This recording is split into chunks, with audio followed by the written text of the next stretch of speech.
Okay, so I want you to think of yourself as an art curator in this area of life when it comes to faith at home with families.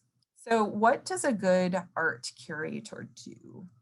A good curator is very selective. Okay, so I send out an email resource every Tuesday to faith leaders and Christian educators, and it's called Treasure Box Tuesday, and it's my 5 links for the week. And they're usually faith and family related, but sometimes they're not. They're just things that I think people in your position would like.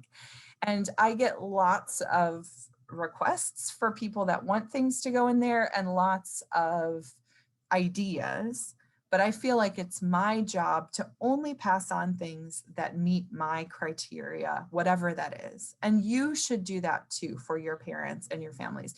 There is a lot of stuff on the internet. There are a lot of books. There are a lot of resources. There are a lot of publishers, a lot of perspectives. So I think it is your job as pastor, as youth leader, as Christian minister to have high standards and to bounce the things out that you don't think fit what your people need. And so for me, you know, my criteria, I want things to have gender inclusive language. I want them to be anti-racist. I want them to be simple. I want them to have a theology that I don't think is toxic and damaging to children. And believe me, there are a lot of resources out there that do have things in there that I would not have children wanting to absorb. So bouncing the things that do not meet the criteria that you want for them, I think is very important. And to teach this to your parents, right? More is not better. All the books is not the best. All the children's Bibles is not better than one really good one. So you are a curator for your parents so that when you have something for them and you say, this is something that you can take home to help form your children in the faith, it's the best of the best. Now, that said, we don't want to make parents paranoid that they can't use their own intuition to find these things. But if you're going to give it out, make sure that it's something that you really have previewed and you really stand behind. Curators create exhibits, right? They don't just throw all the Monet at you. They might be doing an exhibit about flowers in the springtime. So you might decide, I want to focus in with my families for 10 weeks on prayer.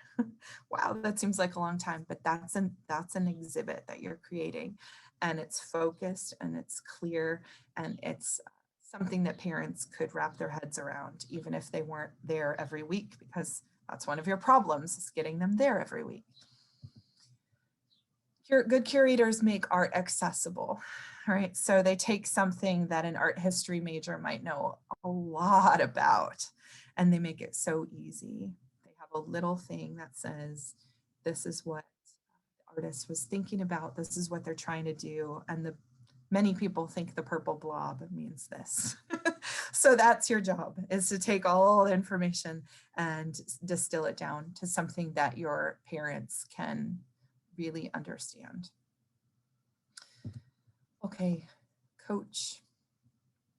Oh, you know what? I lied. Curator. For each of these, I have an opposite profession that I think sometimes people in our role fall into. So you're a curator, not an entertainer, right?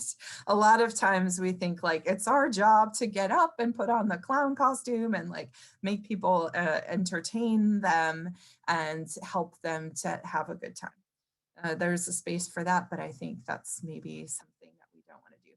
Another thing with the curator, and this is like, I say this in love because it takes one to know one, but if I were to ask all of us on this call to take a picture of our offices and post it, I know, like, see, what do I have in here? Inflatable hockey sticks, a slide, some puzzles. Like, I know you guys have piles of pipe cleaners in there, all kinds of stuff. Like, it is good. It is right and good and pleasing to God to curate one's office from time to time. Just that's a little extra bonus tip. Okay, so curator over entertainer.